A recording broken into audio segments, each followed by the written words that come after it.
चलिए फिर से स्वागत है स्मार्ट क्लास के यूट्यूब चैनल पर। देखिए आज का जो टॉपिक है ये बात करने वाले हैं हम लोग ग्लोबल वार्मिंग के ऊपर। ग्लोबल वार्मिंग बहुत इंपॉर्टेंट सब्जेक्ट है आप लोग के कोर्स के लिए, क्योंकि इसके द्वारा हमें बहुत कुछ जानकारियाँ मिलती हैं हमारे पृथ्वी के बारे में और साथ ही साथ हमारे पर्यावरण के एटमॉस्फेरिक चेंज जो हो रहे हैं, जो भी बदलाव हो रहे हैं उसके बारे में। सबसे पहले ये जान लीजिए कि ग्लोबल वार्मिंग है क्या। देखिए ग्लोबल वार्मिंग एक ऐसी आपदा है जो साइलेंट किलर के रूप में हमारी पृथ्वी को नष्ट कर रही है। उदाहरण आपको कुछ ऐसा दे सकता हूँ मैं कि आपको पता है कि मनुष्य का जो बॉडी का रेगुलर तापमान होता है वो 36 डिग्री सेल्सियस से लेकर के 37 डिग्री सेल्सियस के बीच का होता है। यदि इस तापमान में 2 डिग्री का बढ़त होता है या 2 डिग्री का तापमान बढ़ता या घटता है तो मनुष्य को या बोल सकते हैं इंसान को बहुत बड़ी कीमत चुकानी पड़ सकती है। बहुत कुछ हो सकता है एक मनुष्य के साथ यदि उसका टेम्परेचर 2 डिग्री बढ़ जाए, और ऐसा ही हमारे पृथ्वी के साथ हो रहा है।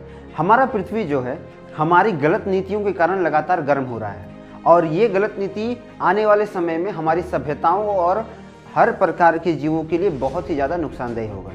इसी कारण ग्लोबल वार्मिंग अभी तक का पूरे विश्व में दूसरा सबसे बड़ा एक ऐसा आपदा घोषित हो चुका है जिसको अगर अभी ठीक नहीं किया गया तो ये बहुत ज़्यादा डेंजरस हो जाएगा।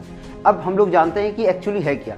देखिए ग्लोबल वार्मिंग एक ऐसी बोल सकते हैं आपदा है जिसमें बहुत ज़्यादा मात्रा में यदि पेड़ों को काटा जाता है और बहुत ज़्यादा मात्रा में यदि जैविक संपदा का दोहन किया जाता है, जैसे जीवाश्म ईंधन हो गए या पेट्रोकेमिकल ईंधन हो गए या ऐसे ईंधन जो बहुत ज़्यादा मात्रा में मीथेन और CO2 को निकालते हैं, तो इससे ज़्यादा मात्रा में ग्लोबल वार्मिंग की खतरा बढ़ सकता है। ग्लोबल वार्मिंग जो है वो एक दिन या बोल सकते हैं 5 साल में बढ़ने वाला खतरा नहीं है। यह खतरा लगभग 100 वर्षों से हो रहा है। 19वीं शताब्दी के अंत से जिस तरह से पूरे पृथ्वी में यूरोपीय देश, भारत जैसे देश और चाइना जैसे देशों ने लगातार फैक्ट्रियों को वृद्धि किया, लगातार ऐसे फैक्ट्रियाँ बनाई जिससे ज़्यादा मात्रा में ऊर्जा बन रहा था, जिससे ज़्यादा मात्रा में बोल सकते हैं धुआं और CO2 की मात्रा बढ़ रही थी, ज़्यादा मात्रा में हमारे प्राकृतिक संपदा का दोहन हो रहा था। इससे बहुत अधिक मात्रा में कार्बन बढ़ रहा था, और इसका दुष्परिणाम ये हुआ कि ये धीरे धीरे एक ऐसी समस्या बन गई जिसने हमारी पृथ्वी को रहने लायक नहीं छोड़ा, और आज के समय में इसका बहुत सारा दुष्प्रभाव हमें देखने को मिलता है। उदाहरण के लिए हाल फिलहाल में आप देख सकते हैं कि कनाडा में एक गांव में एक बोल सकते हैं हीट डोम का निर्माण हो गया। ये हीट डोम एक ऐसा डोम था जिसके अंदर बोल सकते हैं कि गर्म हवा जो था वो बहुत ज़्यादा मात्रा में बढ़ चुकी थी। यह हीट डोम एक तरह का सुरक्षा कवच के जैसा दिखता है, लेकिन यह अदृश्य होता है, किंतु इसका प्रभाव लगभग 50 किलोमीटर तक होता है। मतलब आप कह सकते हैं कि वहाँ का तापमान 49 डिग्री सेल्सियस हो चुका था। भारत में सबसे अधिक तापमान दिल्ली और राजस्थान का होता है जो 48 डिग्री सेल्सियस है, लेकिन इस हीट डोम ने कनाडा के उस छोटे से गांव का तापमान को 49 डिग्री सेल्सियस तक पहुंचा दिया था। देखिए इसका पूरा दायित्व जो है मनुष्य को जाता है, क्योंकि मनुष्य ने जिस प्रकार प्रकृति के साथ खिलवाड़ किया है, जिस प्रकार प्रकृति को नष्ट किया है, यह बहुत ही दुखदायी है। क्योंकि आप देख सकते हैं कि लगातार हम लोग जिस तरह फैक्ट्रियां बना रहे हैं, अमेजोन जैसे बड़े बड़े जंगली क्षेत्रों को काटा जा रहा है। अगले वर्ष ही लगभग 25 लाख पेड़ों को काटा गया और वहाँ पर बहुत बड़ी मात्रा में फैक्ट्रियों का निर्माण कार्य शुरू किया गया, किंतु WHO और बोल सकते हैं खास करके हमारे UN ने इस पर कड़ी निंदा करते हुए उन प्रोजेक्ट्स को बंद करवाया। फिर भी इसका दुष्परिणाम हमें बहुत ज़्यादा देखने को मिलता है। वर्तमान में जिस प्रकार से बड़े बड़े फैक्ट्रियाँ चल रहे हैं और उन फैक्ट्रियों से जो निकलने वाले धुएँ हैं, कल कचरे हैं, और जिस तरह से नदियों को हम लोग नष्ट कर रहे हैं, ये बहुत बड़ा संकेत है हमारी विनाश का। देखिए बचपन में हमें बहुत कुछ बोला जाता था, अभी भी आपको देखने को सुनने को मिलेगा कि जब भी घर से जाएं पंखा बल्ब का स्विच ऑफ करके जाएं। ये अब एक आम बात हो गई है, क्योंकि आज बहुत कोई अगर ये करता भी है तो अब हमारा प्रकृति कुछ ऐसे मूड पे है जहाँ पर इनको करने से कोई लाभ नहीं होगा। अब आप बोलिएगा कि बल्ब और पंखा को स्विच ऑफ करने से क्या मिलता है भैया। देखिए बल्ब और पंखा आप इस पर मत जाइए, आप सोचिए कि इसमें जो लाइन आता है, जो करंट आता है, ये एक्चुअली बनता कैसे है।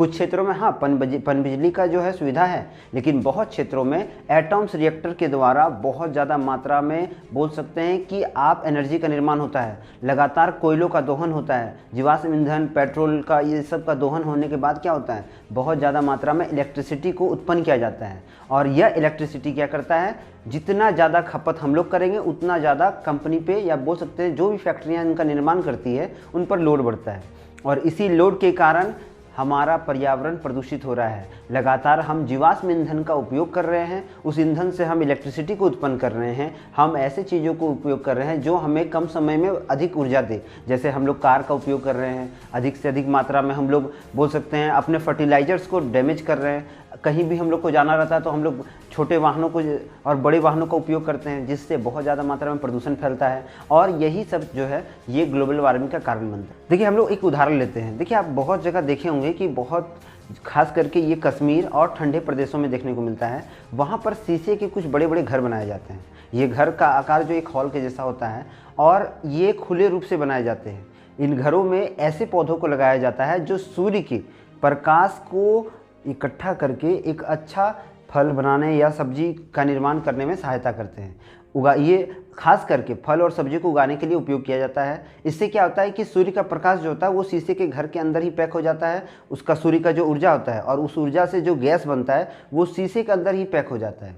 और इसके पैक होने के कारण क्या होता है कि जो गर्मी होता है शीशे के अंदर वाले घर में, अर्थात हम बोल सकते हैं ग्रीन होम में, वो ग्रीन हाउस में, वो गर्मी से क्या होता है, पौधे अपना फल और सब्जी उपजाते हैं। तो इस तरह से ग्लोबल वार्मिंग को हमारा पृथ्वी भी ही कर रहा है। आपको पता है कि हमारे पृथ्वी में टोटल जो वायुमंडल की परत है ये 5 है, जिसमें से क्षोभ मंडल जो है और ओजोन मंडल बहुत इंपॉर्टेंट रोल अदा करता है।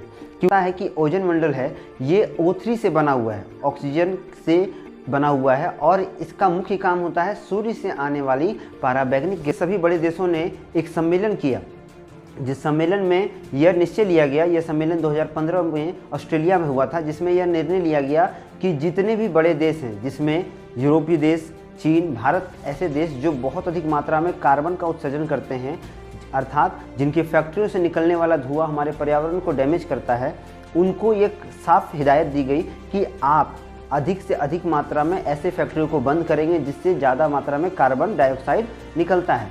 और साथ ही साथ हमारे देश में या जितने भी देश है जहाँ पर पेड़ों की संख्या कम है या जंगलों की संख्या कम है, वहाँ जंगलों का पुनः रोपण किया जाए। और इसको बहुत हद तक माना भी गया, किंतु यह भविष्य की एक आहट थी, क्योंकि यह संदेह दिया गया बहुत ज़्यादा, बोल सकते हैं बहुत बड़े बड़े एक्सपर्ट ने यह भविष्यवाणी की कि 2021 तक यदि इन चीज़ों को नहीं सुधारा गया, कार्बन डाइऑक्साइड के बढ़ते हुए मात्रा को नहीं रोका गया, तो हो सकता है कि पृथ्वी 1.5 गुनी ज़्यादा गर्म हो जाएगी। देखिए ये 1.5 गुनी ज़्यादा गर्म होना मतलब कोई छोटा चीज़ नहीं है, ये बहुत बड़ा आहट है। क्योंकि यदि ये बढ़ जाता है तो आपको हर जगह पर विश्व के हर जगह पर गर्मी के मौसम में हीट डोम देखने को मिलेगा, जो हाल फिलहाल में कनाडा में आया था। ये बहुत सीरियस मैटर है, क्योंकि इसके द्वारा हमारी जो आबादी है वो बहुत प्रभावित होगी। देखिए हर व्यक्ति जो है अधिक से अधिक तापमान को नहीं झेल सकता है। हम में से बहुत ऐसे लोग हैं जिनका शरीर से जो होता है बहुत अधिक गर्म होता है, उन्हें बहुत तरह की गर्मी से परेशानियां होती हैं, और इन परेशानियों को झेलने के लिए हमारा शरीर पूरी तरह सक्षम नहीं है। इसलिए अभी आवश्यकता है कि समय रहते हमें अपने आप को सुरक्षित रखना होगा और बचाना होगा, वरना इसका दुष्परिणाम बहुत बड़ा होगा। देखिए एलेक्जेंडर वेल्टा ने 1746 में मीथेन की खोज की थी, और उसी समय से उन्होंने जितने भी बड़े बड़े राष्ट्र थे उन्हें यह संदेश दिया था और उन्हें अलर्ट कर दिया था कि जिस प्रकार मीथेन हमारे पर्यावरण में बढ़ रहा है, यह लगातार हमें क्या करेगा, डैमेज करेगा।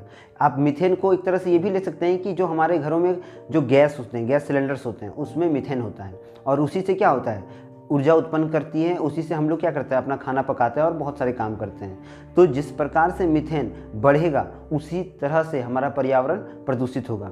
इसलिए ग्लोबल वार्मिंग को रोकने का सबसे बड़ा उपाय है कि हम ऐसे पौधों को लगाएं, ऐसे पेड़ को लगाएं जो अधिक मात्रा में O2 बनाते हो, और अधिक से अधिक मात्रा में CO2 को कंजम करें, CO2 को वो अधिक से अधिक मात्रा में संग्रहित करें।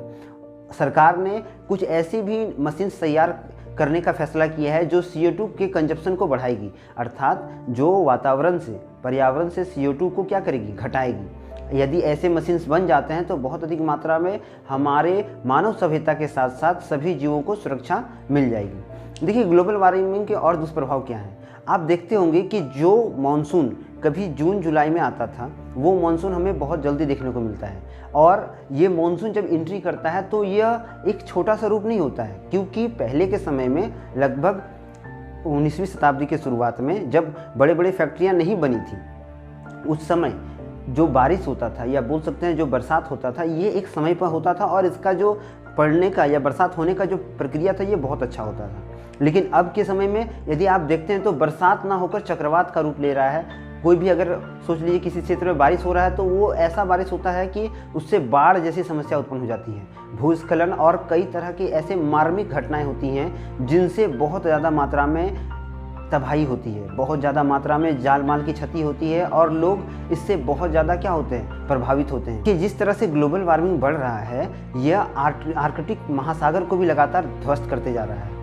लगातार 10 वर्षों से देखा जा रहा है कि जिस तरह से ग्लोबल वार्मिंग की समस्याएं बढ़ रही है, आर्कटिक महासागर अब धीरे धीरे पिघलना शुरू हो गया है। अगले वर्ष वैज्ञानिकों द्वारा एक शोध किया गया जिसमें यह पाया गया कि 25 मिलियन टन जो था बर्फ़ पिघल चुका है आर्कटिक महासागर से, और ये बहुत बड़ा खतरे की घंटी है, क्योंकि आर्कटिक अगर पूरी तरह पिघलती है तो पूरा पृथ्वी जो है वापस नर्क लोक में चल जाएगा, पूरा पृथ्वी नष्ट हो सकता है, क्योंकि पूरा पृथ्वी जो है उसका 70% का जो पानी है वो आर्कटिक महासागर के कुछ क्षेत्रों में जमा हुआ है, और यदि पृथ्वी का तापमान एक और बढ़ता है तो आर्कटिक महासागर में ऑटोमेटिकली क्या होगा कि बर्फ़ पिघलना शुरू करेंगे, और बर्फ़ जहाँ पिघलना शुरू हुआ वहाँ पृथ्वी के तटीय जितने भी देश हैं, पृथ्वी में जितने तटीय देश हैं, जैसे ऑस्ट्रेलिया ले सकते हैं और इस तरह के ऐसे देश जो समुद्र के किनारे बसते हैं, वो सभी डूब जाएंगी। और इसी कारण छोटे देशों ने जो खास करके द्वीप के रूप में या बोल सकते हैं जो तटीय क्षेत्र के रूप में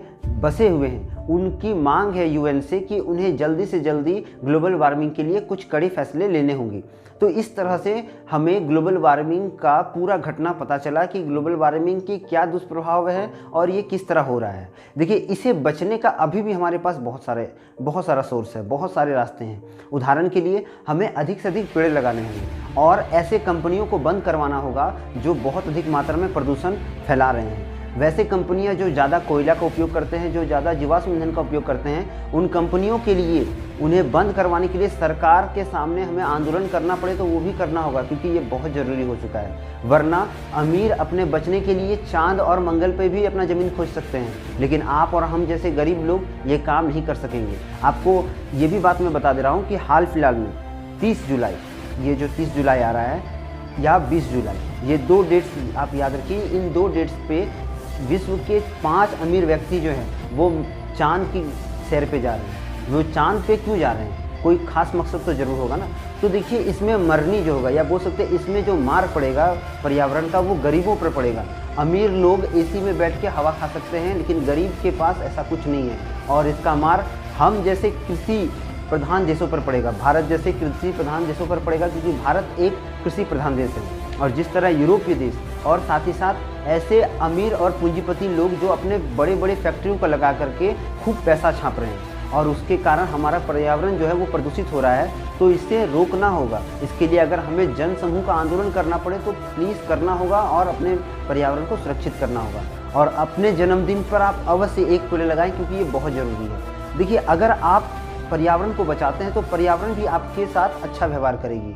आज जिस तरह से जो भी बीमारियां फैल रही है और जो भी तरह के आपदा आ रहे हैं, इसका पूरा जिम्मेदार मनुष्य है। आज हमारे कारण बहुत से जीव प्रभावित हो रहे हैं और बहुत से नस्ल बर्बाद हो रहे हैं। बहुत से जीव की जो बोल सकते हैं कि जीविका है वो ख़त्म हो चुकी है, और कितने ही जीव विलुप्त हो रहे हैं। बहुत सारी प्रजातियां जो हैं वो ख़त्म हो रही है। इसीलिए मनुष्य ने अपने विवेक को खो करके जो काम किया है ग्लोबल वार्मिंग को बढ़ाने का, इसे रोकना होगा। आज हमें पेड़ों को काटने के बजाय पेड़ों को बचाना होगा, और जो जगह पर पेड़ों से बनने वाली वस्तुएं हैं उन्हें रोक करके अपने पर्यावरण को सुरक्षित रखना होगा। देखिए आपको और कुछ मैं जानकारी दे देता हूँ जो आपके लिए बहुत इंपॉर्टेंट है। आज तक हम लोगों ने जाना है कि मनुष्य जो है वो ऑक्सीजन लेता है। तो ऑक्सीजन लेने का जो क्रम है, ऑक्सीजन हमें कहाँ से मिला और ये ऑक्सीजन की खोज किसने की, ये भी हम लोग जानते हैं कि एक्चुअली में ऑक्सीजन की खोज किसने की थी। देखिए, जिस ऑक्सीजन को हम लोग ग्रहण करते हैं, इस ऑक्सीजन की खोज 3 मुख्य वैज्ञानिकों ने किया था, जिनका नाम जोसेफ प्रिस्टली, एंटोनी लेवरियर, कार्ल विल्हम थे। इन तीनों ने मिलकर ऑक्सीजन की खोज की थी। वहीं हमारे सबसे बड़े दुश्मन गैस अर्थात CO2 की जो खोज थी वो 1764 में स्कॉटलैंड के वैज्ञानिक जोसेफ ब्लैक ने की थी। तो इस तरह से हम लोगों ने आज जाना कि ग्लोबल वार्मिंग किस तरह बढ़ रहा है और ग्लोबल वार्मिंग से हम लोग किस तरह बच सकते हैं। आशा करते हैं कि ग्लोबल वार्मिंग के इस चैप्टर को आप बहुत अच्छे समझ गए होंगे। मिलेंगे हम लोग अगले वीडियो में, तब तक के लिए चैनल को लाइक करें, शेयर करें, सब्सक्राइब करें। वंदे मातरम, भारत माता की जय।